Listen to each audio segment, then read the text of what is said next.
Hello दोस्तों, राधे राधे, जय Shri Krishna and welcome back to my YouTube channel Rajni Brajwasi blog. कैसे हो गाइस? उम्मीद करती हूँ आप सब लोग अच्छे होंगे। मैं भी एकदम ठीक हूँ। तो अभी शाम का समय हो रहा है और मैं थोड़ा सा ना दिन में लेट गई थी क्योंकि सर्दियों का टाइम है और थोड़ा सा जैसे टाइम मिलता है ना तो बस ऐसा मन करता है या तो धूप में बैठ जाओ और धूप ना मिले तो थोड़ी देर कंबल में बैठ जाओ। नींद आए या ना आए लेकिन थोड़ी देर के लिए राहत मिल जाती है, सुकून मिलता है कि अब थोड़ा सा आराम हो गया, बस ये बात होती है। तो जब तक बच्चे नहीं आते तब तक मैं धूप में लेट जाती हूँ। और आप देख सकते हो गाइस मेरे रूम में अंदर धूप आ रही है, तो यहाँ पे ना जैसे जैसे धूप आगे बढ़ती जाती है मैं अपनी जो गद्दा है ना उसको आगे खिसकाती जाती हूँ और यहाँ पे लेट जाती हूँ। लेकिन फिर बच्चे आना स्टार्ट हो जाते हैं स्कूल से तो फिर मैं लेटती नहीं हूँ क्योंकि फिर उनको कपड़े वगैरह चेंज करना, उनको खाना पीना देना, उनका वर्क कराना, ये सारा काम होता है। तो उनका सारा काम कंप्लीट हो गया था तो मैंने सोचा चलो उनको पढ़ा लेती हूँ थोड़ी देर के लिए, क्योंकि वो भी ट्यूशन जाएगी, उसका वर्क करना है और इसका स्कूल का वर्क है, ये साथ में दोनों मिलके कर लेते हैं। तो यहाँ पे बस इसी को पढ़ाने के साथ साथ में जो बन नहीं रहा था इससे वही करवा रही हूँ, क्योंकि इसके लिए ना मुझे प्रॉपर पूरा ध्यान देना होता है हर्षित के लिए। कुछ चीज़ें अभी ये सीख रहा है तो सीखने के टाइम पे ना इसको हर चीज़ें एकदम बारीकी से सिखानी पड़ती हैं, तब जाके ये हर एक चीज़ पर फोकस कर पाता है। तो जब तक ये पढ़ाई कर रहे हैं तो मैं अपना झाड़ू वगैरह कंप्लीट कर लेती हूँ, क्योंकि विंडो गेट खोल के रखती हूँ ना दिन में तो धूल मिट्टी आ जाती है और पता नहीं कहाँ से थोड़ी बहुत धूल मिट्टी है, मतलब रेसी रेसी टाइप में होते हैं ना, वो आ जाते हैं बहुत ज़्यादा। तो वो तो आप जब झाड़ू पोंछा करके कंप्लीट होते हो ना तभी सफाई होती है, वरना कितनी भी झाड़ू लगाओ बिना पोंछा के तो सफाई लगती ही नहीं है, धूल मिट्टी बनी ही रहती है। और ऐसा लगता है जो रिफ्लेक्शन होता है ना धूप का उसमें वो धुएं के सॉरी धूल के जो कण है ना वो दिखते रहते हैं, गिरते गए रहते हैं, ऐसा लग रहा है कितनी धूल मिट्टी है रूम में। तो इसीलिए अभी बच्चे पढ़ रहे हैं तो तब तक मैं झाड़ू पोंछा कंप्लीट कर लेती हूँ। तो पहले तो झाड़ू ही लगानी है मुझे, साथ में बालकनी का काम भी खत्म करना है। और अब देख रहे हो ना कितनी धूल मिट्टी उड़ रही है, तो बस इसीलिए मुझे पोंछा लगाना पड़ता है शाम को भी। और बाहर बच्चों के टॉयज वगैरह पड़े हुए हैं तो वो भी समेट के रख दूंगी साथ में और फिर अपना पोंछा कंप्लीट हो जाएगा। कपड़े वगैरह तय मैंने आज जल्दी कर लिए थे, 2-4 कपड़े बाकी रह गए थे तो वो मैंने अभी चेयर पर डाल दिए हैं।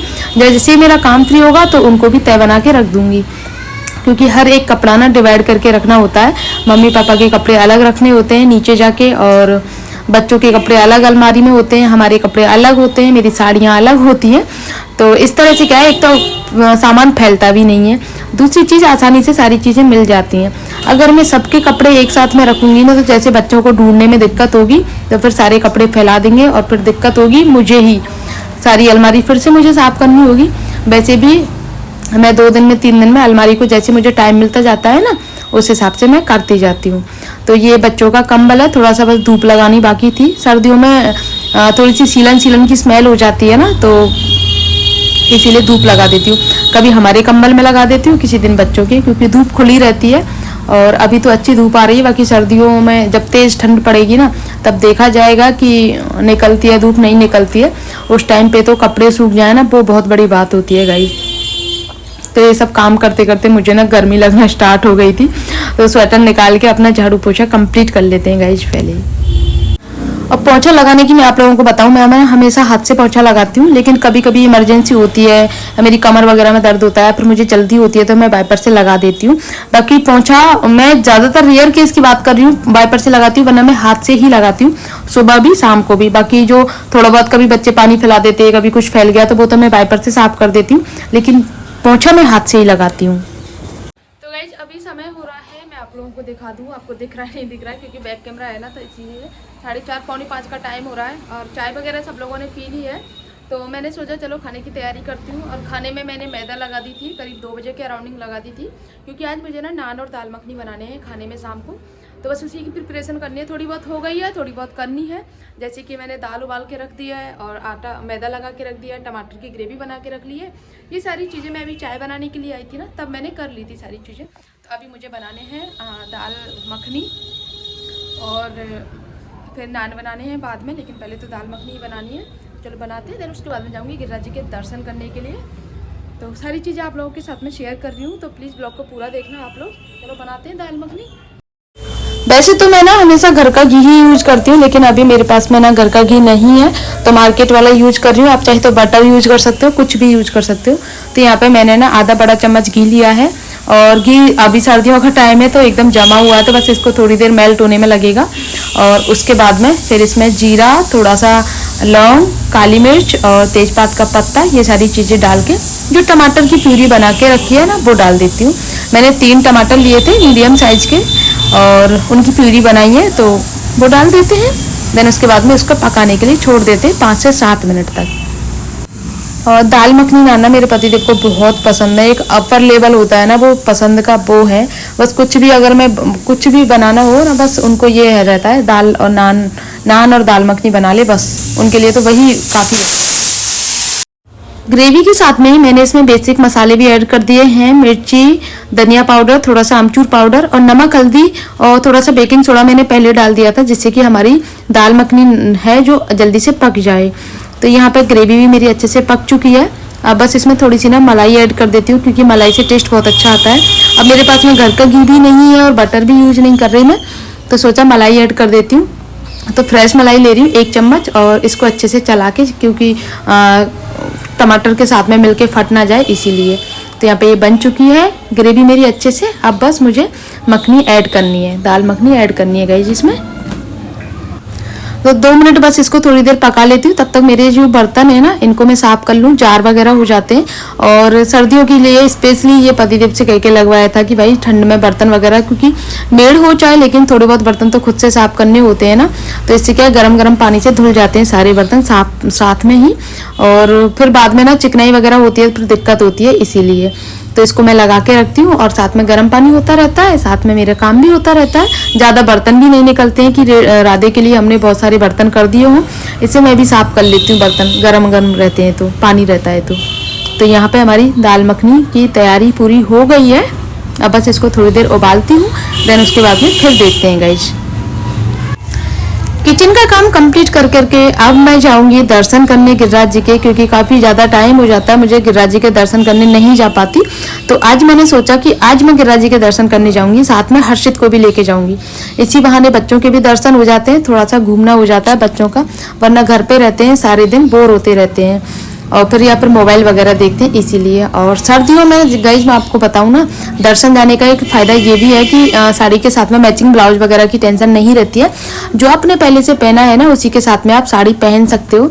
साड़ी में चेंज करके ही जाती हूँ, तो मैंने ना उसी हिसाब से साड़ी निकाली है, थोड़ा सा हल्का सा मैचिंग ब्लाउज भी चल जाए। और वैसे भी स्वेटर पहन के जाना है, तो इसको भी तैयार कर दिया मैंने, क्योंकि आज ये मानेगा नहीं। 2-3 दिन से इसको छोड़ के जा रही थी, साथ में प्रॉमिस भी कर रही थी कि तेरे लिए कुछ लाऊंगी, लेकिन सिर्फ खाने की चीज़ ला रही थी, बाकी इसको कुछ खेलने वगैरह की चीज़ नहीं लेके आ पा रही थी।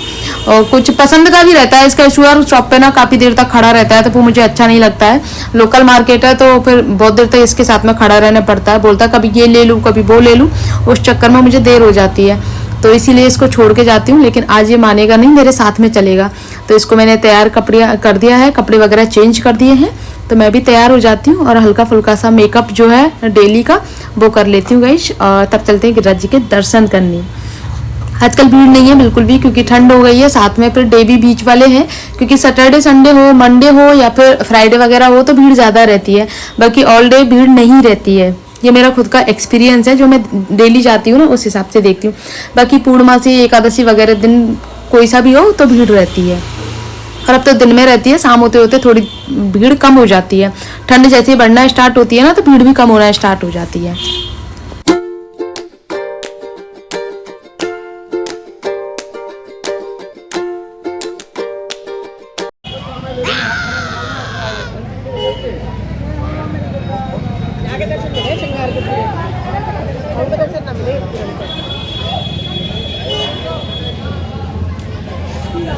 फूंक नहीं मारती बेटा, चलो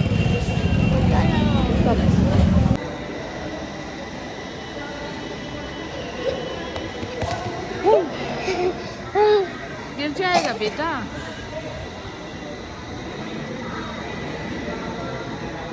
पूरा मंदिर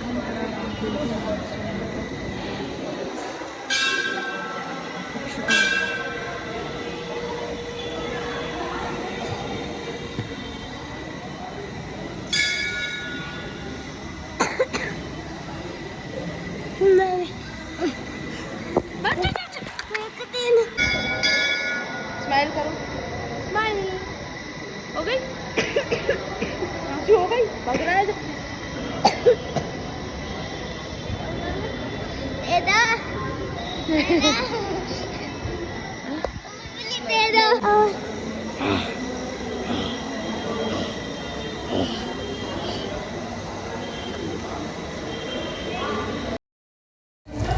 तो घर पे आई दर्शन करने के बाद में फिर मैंने सोचा चलो भोग लगा देती हूँ नान का। तो ओवन वगैरह उतार के स्वरा आती होगी, उसको आते ही भूख लगती है तो पहले भोग लगाना स्टार्ट करती हूँ। दाल मखनी थोड़ा सा ठंडी हो गई थी और थोड़ी गाढ़ी भी हो गई थी रखे रखे, तो मैंने सोचा थोड़ा सा पानी डाल देती हूँ और इसको और उबाल लेती हूँ और पका लेती हूँ इसको। तो बस गैस ऑन कर दिया दोनों की और नान बनाना स्टार्ट करते हैं। किसी किसी चीज़ का ये रहता है ना कि जो उनके पापा को पसंद रहती है वो बच्चों को भी पसंद रहती है, और जो मुझे पसंद रहती है वो भी बच्चों को पसंद रहती है। लेकिन बच्चों की अपनी चॉइस रहती है, अगर उनको जो चीज़ पसंद नहीं है ना वो नहीं होती है, चाहे कुछ भी हो जाए। कुछ चीज़ें ऐसी होती हैं जैसे पालक मेथी बथुआ वगैरह, ये सारी सब्जियां ना ये नहीं खाते हैं, जो कि हमें अच्छी लगती हैं। मतलब अच्छी इतनी ज़्यादा खास पसंद तो नहीं है, लेकिन हाँ फिर भी खा लेते हैं। एक आध बार बने तो अच्छी लगती है, लेकिन अगर हर 2 दिन में रिपीट हो जाए तो अच्छी नहीं लगती हैं। तो ये भी रीज़न होता है बच्चों का ना खाने का। बाकी हरी सब्जियाँ खानी चाहिए, नहीं खाते हैं बच्चे, उनको मैं थोड़ा सा डिफरेंट तरीके से बनाने की कोशिश करती हूँ कि ये खा लें उस तरीके से। लेकिन जब तक बच्चे बड़े नहीं होंगे ना, तब तक समझेंगे नहीं किसी चीज़ को, तब तक वो नहीं खाएंगे। ज़बरदस्ती खिलाने का कोई फ़ायदा नहीं है। और स्वरा तो मैं फिर भी खिला देती हूँ उसको ज़बरदस्ती, लेकिन हर्षित तो नहीं खाता है, क्योंकि जो उसके मन में होता है ना वही करता है। बाकी वो कुछ ऐसा नहीं खाता है कि स्वरा खा रही है तो मैं भी खा लूँ, या मम्मा कुछ बनाया है मम्मा ने तो नहीं खाता है। उसको बस अच्छी लगने वाली चीज़ें चाहिए। और पता क्या बोलता है, मैं बोलती हूँ ना खाना खा ले हर्षित, तो बोलता है नहीं मम्मा पापा आ जाएंगे ना, मैं तो पापा के साथ में खाना खाऊंगा। तो मैंने बोला ठीक है तू पापा के साथ में खा ले। तो यहाँ पे आप देख सकते हो दाल मखनी और नान दोनों बनके रेडी हैं गाइस।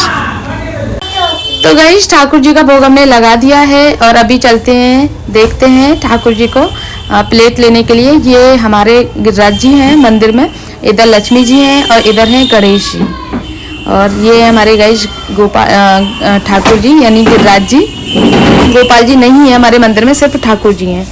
और अब दियावत्ती का समय भी हो गया है, तो पहले मैं दियावत्ती भी कर लेती हूँ साथ में, क्योंकि मैंने आप लोगों के साथ में इवनिंग का रूटीन शेयर किया है, तो सारी चीज़ें दिखाना मेरा फर्ज बनता है कि मैं क्या क्या करती हूँ। और यहाँ पे ना मैं दिए जलाती हूँ ना, तो मंदिर में जलाने के बाद में फिर मैं यहाँ रख देती हूँ, क्योंकि मुझे डर लगा रहता है कहीं आग वगैरह ना लग जाए, इसीलिए।